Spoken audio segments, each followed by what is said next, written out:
दिल्ली के भारत मंडपम में YUGM conclave में पीएम मोदी ने कहा कि हमारे पास समय सीमित और लक्ष्य बड़े हैं। पीएम मोदी ने यह भी कहा कि ऐसा वो मौजूदा परिस्थितियों के संदर्भ में नहीं कह रहे हैं कि हाँ ठीक है, हम पाकिस्तान को ठोकने वाले हैं। ठीक है, कौन हमारे साथ है, कौन हमारे खिलाफ है। पैर पकड़ता है, पाकिस्तान जाता है और बोलता है कि यार कुछ करो, लड़ाई रुकवाओ। Tomorrow is going to be a very very heavy day. बहुत मारामारी वाला दिन होने वाला है। कल शेर पीछे जा रहा। सर, ये हमने पढ़ा है जो पूर्व में भारत ने जंगें लड़ी हैं, उसमें भारत को भी ये दिक्कत आई कि भाई हमको भी एम्यूनिशन की और जरूरत पड़ी, तो कभी किसी देश ने कोऑपरेट किया, किसी ने नहीं किया, किसी ने आउट ऑफ वे जाकर के मदद किया। हम वहां से कितना दूर आ चुके हैं। हम द रेजिस्टेंस फ्रंट, लश्कर तैयबा का जो फ्रंट ऑर्गेनाइजेशन है, उसका नाम यूएनएससी के स्टेटमेंट में नहीं आया है। तो पाकिस्तान की जो मीडिया है वो उस पे कूद रही है, और भारत में जो कुछ मीडिया है जिन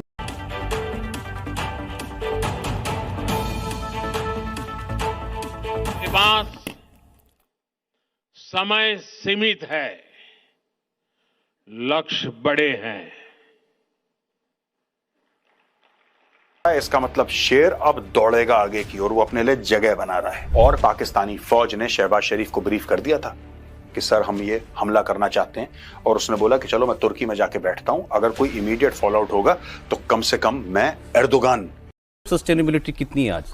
सौरभ, उसके बाद हमारी आर्म फोर्सेस की एबिलिटीज मैं कहूँगा कि कारगिल के बाद भी 99 से काफ़ी ज़्यादा बढ़ गई हैं, और ज़्यादा इसलिए भी बढ़ गई हैं कि बीच में आपने देखा है कि लद्दाख वाला जो इशू हुआ था उसके बाद से हम लोग काफ़ी इस तरफ जागरूक हो गए हैं।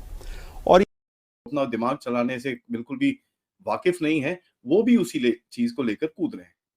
अब ये मिस्ट्री क्या है, इसको थोड़ा हमको समझना पड़ेगा। कल दोपहर में मैंने इसके बारे में थोड़ी सी बात करी थी। आज इंफॉर्मेशन थोड़ी ज्यादा है तो मैं आपको थोड़ा जय हिंद दोस्तों। तो मैंने पीएम मोदी जो है भारत मंडपम में जो स्पीच दिए हैं, अपना दिल्ली के जो भारत मंडपम है उसमें स्पीच दिए हैं अपना, स्पीच कहो तो इतना ज़्यादा वायरल हो गया है कि पाकिस्तानी ये स्पीच सुन के जो है पाकिस्तानियों के ऊपर से नीचे तक का जो बाल जो खाल है वो एकदम नीचे उतर गया है।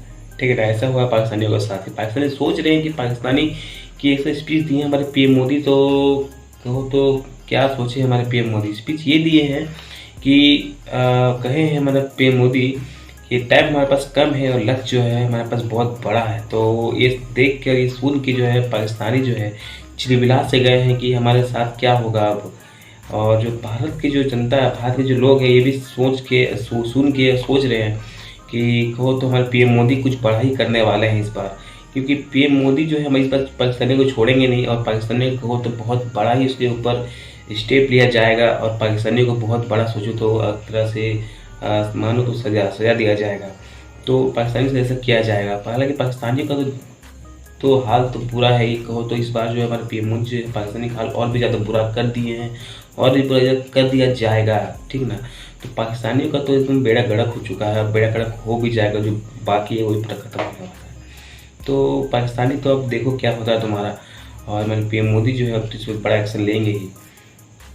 चलिए पहले वीडियो देख लेते हैं, उसके बाद में करते हैं। राजनाथ सिंह जी हैं, रक्षा मंत्री हैं भारत के। प्रधानमंत्री मोदी से मिलते हैं 40 मिनट की क्लोज डोर मीटिंग में, जिसमें बहुत ही मुट्ठी भर के इंपॉर्टेंट लोग थे। इन्होंने ब्रीफ करा है कि एंटी टेररिस्ट ऑपरेशंस कश्मीर में कैसे चल रहे हैं, किस तरीके से भारतीय सेना, जम्मू और कश्मीर पुलिस, सीआरपीएफ, ये सारे मिलकर कैसे खदेड़ रहे हैं आतंकवादियों को। आपको पता है कि आतंकवादियों के घर उड़ा दिए गए। बहुत बढ़िया। मैं एक और बात कहना चाहता हूं, क्योंकि हम अक्सर ये डिस्कस करते हैं, मुझे नहीं लगता कि इस मीटिंग में ये वाला पॉइंट का डिस्कशन हुआ होगा, लेकिन अगर कभी फ्यूचर में ये डिस्कशन होता है तो हमें देखिए, मूल उनका मोटिवेशन है टेररिस्ट का, टेररिज्म करने का, वो क्या है? वो यही है कि काफिर को मारना है, यही है कि हिंदू को मारना है, यही है कि अगर हमने ये काम कर दिया तो हमें जन्नत मिल जाएगी। आप ऐसी उसके दिमाग में है, चाहे वो बात बेवकूफी की हो, बात एकदम स्टूपिड हो, क्रिमिनल हो, नॉनसेंसिकल हो, वो बात की बात है, लेकिन वो तो भरोसा करता है ना कि काफिर को मार के वो जन्नत चला जाएगा। उसके मरने के बाद उसका ऐसा हशर करो कि वो कभी जन्नत ना जा पाए, जो वो सोच रहा है कि वो जाएगा। ठीक है, दफनाओ मत उसको, उसको जलाओ, उसको ऐसा कर दो कि उसके दिमाग में आ जाए कि यार जो काम मैं जन्नत के लिए कर रहा हूं, कि मैं मर जाऊंगा अगर करते करते तो मुझे जन्नत मिलेगी, अगर मैं मर गया तो ये मेरा हशर होगा, मैं वैसे भी जन्नत नहीं पहुंच पाऊंगा। Just a point which I would like to communicate to everybody और आप लोग भी इस पे जरा जोर दीजिए इस पॉइंट पे। अब हम आते हैं Rajnath Singh briefs PM on Pahalgam ops and 40-minute closed door meeting. Before meeting the Prime Minister, Singh visited South Block where he was given a detailed briefing by the Army Chief on the ground situation in Kashmir, particularly in Pahalgam, which has been at the center of the latest security efforts. तो राजनाथ सिंह जी ने प्रधानमंत्री मोदी जी को सब कुछ बता दिया कि sir army chief से मिलकर आ रहा हूं, ये स्टोरी। अच्छा, the security provider in the Kashmir valley, the umbrella organization if I may say so, is largely the Indian army, क्योंकि न्यूमेरिकली वहां पे ज्यादा ऑपरेशनली ज्यादा एक्टिव है, चाहे वो हिंटरलैंड हो, और जाहिर सी बात है लाइन ऑफ कंट्रोल पे तो है ही है एक्टिव, उसमें कोई कहने वाली बात नहीं है। Even in hinterland it is the dominant force, therefore the army chief, an army chief must have got inputs from so many other people. जिसको बोले स्टेमिना फॉर वॉर के लिए कितना स्टेमिना आप में है, ज्यादातर ये कैलकुलेशंस जो है कागजों वाली होती हैं। एक्चुअल जब जमीन पे लड़ाई होती है तो वो जो कैलकुलेशन है वो पूरे फ्रंट के लिए है, पूरी कैपेबिलिटीज का ध्यान में रखते हुए। लेकिन जो एक्चुअल जब लड़ाई होती है, एक्चुअल जब एक्शन होता है, तो नैरो फ्रंट पे कुछ एक सेलेक्टेड जगहों पे है जहां जहां दुश्मन कमजोर है, वहां उन जगहों को हम चुनते हैं। तो उसकी वजह से ये स्टेमिना जो है ना, एक बिल्कुल ऐसा टेम्पलेट हम लेके नहीं चल सकते कि एकदम से कोई डिक्लेयर कर पाएगा कि किसका कितना स्टेमिना है इस लड़ाई के लिए। वो डिपेंड करता है कि लड़ाई का रुख कैसा चल रहा है और किन इलाकों में कितना फैलाव है उसका। तो बहुत सारे और फैक्टर्स इसके बीच। बट एक प्रूवन गैप है हम में और पाकिस्तान। प्रूवन गैप ये है कि हम कम से कम भी तो पाकिस्तान से 5 गुना अधिक है, वो सोच भी नहीं सकता वो करने की जो हम कर सकते हैं उसके लिए। तो जितनी बयानबाजी ज्यादा होगी ना, और खासकर ऐसे लोगों से जो बिल्कुल अनपढ़ हैं, जिनको इस चीज के बारे में कुछ पता ही नहीं है, तो आप समझ जाइए कि वो बस ज्यादा उसको डर लग रहा है तो कुछ ना कुछ तो उसने बोलना है। पब्लिक के लिए ज्यादातर आपको पता ही है, पॉलिटिकल स्टेटमेंट जितनी भी होती हैं वो पब्लिक के लिए ज्यादा होती है, उसमें पॉलिटिकल कंटेंट ज्यादा होता है, एक्चुअल कंटेंट कुछ होता नहीं उसके बीच में। इस समय वैसी बयानबाजी पाकिस्तान में चल रही है, देखें कब तक चलती है, कहां तक चलती है, और देखेंगे जब आप कि एक्चुअल में जब एक्शन हो जाएगा और कैलिब्रेटेड रिस्पांस को उनको फेस करना पड़ेगा और उसके आगे हम तैयार हैं हर चीज के लिए, तो आप खुद ब खुद देखेंगे कि सबकी बयानबाजी गिर जाएगी। हर लड़ाई में हमने देखा कि पाकिस्तान की बयानबाजी हमेशा ही एक कहते हैं ना कि एक ढोंग ज्यादा रहा है हर चीज के लिए। कारगिल में भी कितना ढोंग था, सब गिर गया। ये इनके जो सोल्जर मरे उनको क्लेम करने तक नहीं आए ये लोग, हम लोगों ने बरी किए, इनके सोल्जर्स भी कुछ भी नहीं कर पाए उसके बीच में। अल्टीमेटली जो भी एम लेके चले थे सब कुछ गिर गया इनका। तो क्या हुआ अल्टीमेटली? तो इसलिए I will add to what general saying कि जब कारगिल युद्ध हुआ तो अपने जवानों के शव एक्सेप्ट करने के लिए वो मना कर गए। अभी फरवरी में जाफर एक्सप्रेस हुई, उसमें कई सैनिक मारे गए, उनकी बॉडीज क्लेम करने के लिए वो नहीं आ रहे हैं। और तो कहीं ना कहीं ये जो मैसेज है उनके परिवारों तक जाता है, उनकी फैमिलीज में जाता है, उनके गाँव में जाता है कि जब लड़ना होता है तो बुला लेते हैं, बट अंत में जब जरूरत आती है तो these are the factors which affect morale. उसके बाद क्या हुआ कि जो इनका ये जो लश्कर तैयबा का जो ये फ्रंट फेस है, पाकिस्तानी आर्मी ISI के जो प्रॉक्सीज हैं उनका फ्रंट फेस है, TRF, उसने जाके फटाफट से बोला कि जी हमने ये चीज करी है।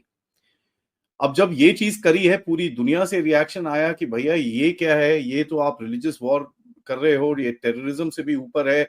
और इनके ऊपर पूरी दुनिया से जब जूते पड़ने शुरू हुए और उनको ये भी पता चला कि भैया भारत मूड में बिल्कुल नहीं है और इस बारी ठुकम ठुकाई होगी, तो आपने ये देखा 2-3 दिन के बाद एक स्टेटमेंट आया लश्कर तैयबा में से कि साहब हमने एक इंटरनल ऑडिट करा है जिसमें हमने ये पाया है कि वो जो स्टेटमेंट हमने अपने आप रिस्पॉन्सिबिलिटी लेते हुए दिया था वो हमने नहीं दिया था, वो एक्चुअली भारत की इंटेलिजेंस सर्विसेज का काम है और भारत की इंटेलिजेंस सर्विसेज ने उस चीज को आगे लेके गए हैं।